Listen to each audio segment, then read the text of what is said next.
Introducing Lucha Underground. Lucha, Lucha, Lucha, Lucha, Lucha, Lucha, Lucha, Lucha.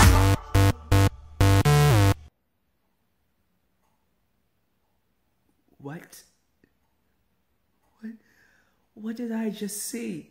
Can I even call it a wrestling match? Whatever you want to call that, a fight, a war, hell of war. That's what you can call it. I'm sorry. This is a review. Welcome to your boy, Deluxe Man's review of Lucha Underground's Ultima Lucha Tres, Night 1, or Part 1. And I'm currently trying to get my words together over this crazy Hell of War 3 Stages of Hell match. These two went out there and killed each other. It's one of the most violent, most bloody, must-see matches that you have to go out of your way to see.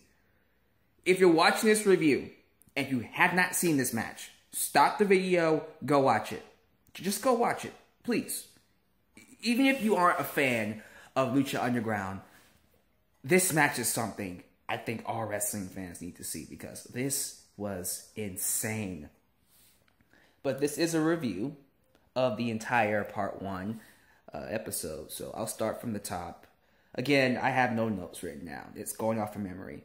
We open up with a contract handicap match between Famous B, well, it was supposed to be Famous B taking on El Texano, and if Famous B, who was injured, was to somehow beat 100% Texano, then Dario Cueto would surrender his contract over to Famous B, and then Famous B would personally own him. He would work for Famous B.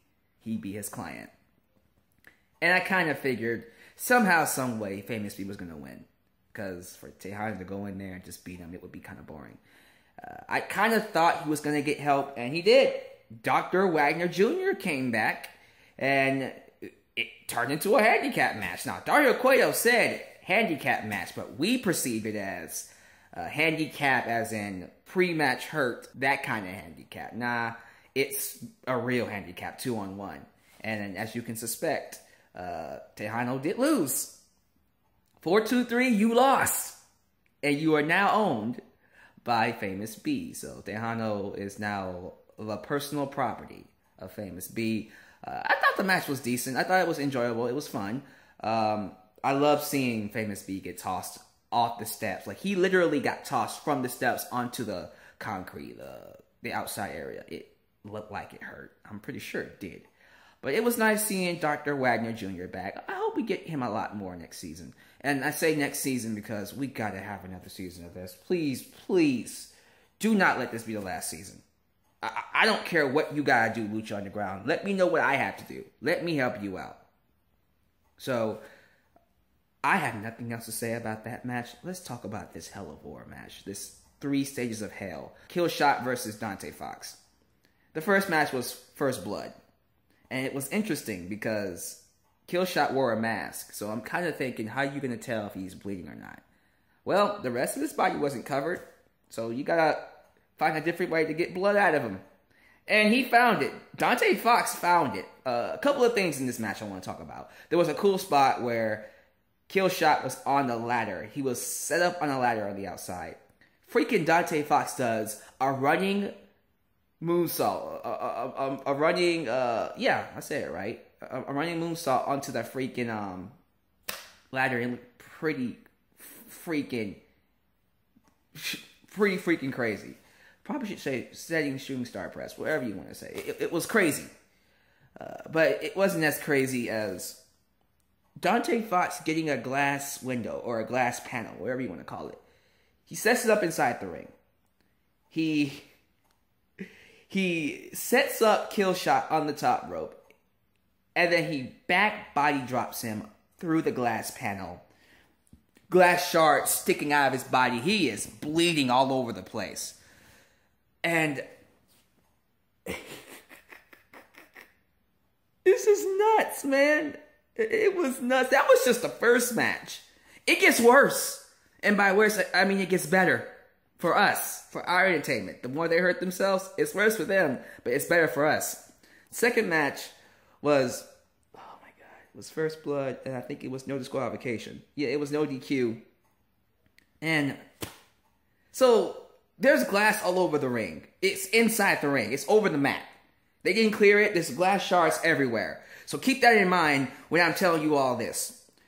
There was a spot in this match where Dante Fox took a chair, and I think he slammed Killshot on it somehow. I don't even remember the sequence of it. There was a lot of spots in this match where they were just slamming each other on that glass-covered mat. It just added more.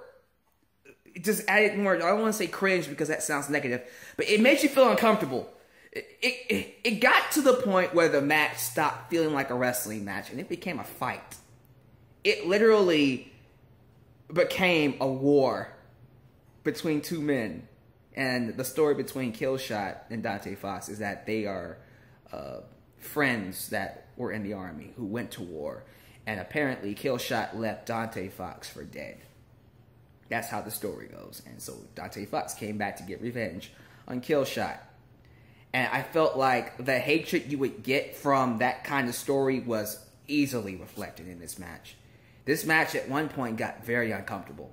They were beating each other down so badly. There was blood everywhere. Including the time they pulled out a barbed wire table where Killshot powerbombs Dante Fox through the barbed wire table.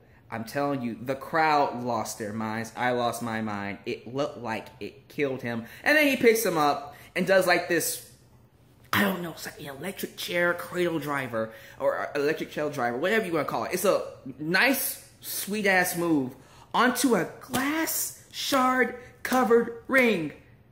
And then Killshot wins that match. We go from that match to the ambulance match, and this is the craziest one of them all. If you thought those two matches were great, this next one, it's gonna take it to a whole new level. So the object is, like any ambulance match, incapacitate your opponent to the point where you can put them in the ambulance. And Killshot's beating down Dante Fox, who is beaten and battered.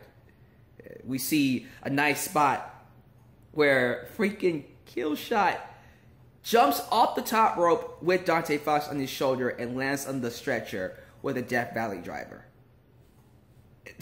They beat the hell out of each other, man. And then on top of that, he carried him up to the... He tried to carry him up to the ambulance, but he carried him up to the entrance. And then jumps from the audience with a double stomp and then lands on freaking Dante Fox. And I love... I forgot what spot it was that it actually left an imprint of blood on the stretcher. Was it the Death Valley driver spot? I think it was. There was a part where they dropped Dante Fox in the stretcher, and then there was blood in the stretcher. He was bleeding that badly. But we gotta talk about the big spot. The big spot that was insane. So, how Lucha Underground is set up. We have the entrance on the bottom. Above that is a band stage where the guest bands come in and they perform for the audience before the shows. So Dante Fox and Killshot go on top of that stage, which is above the entrance. And below them is a huge glass panel. It's bigger than the one they had before. And we see Dante Fox choking Killshot. And then he says, "I'm going to pay you back for what you did to me."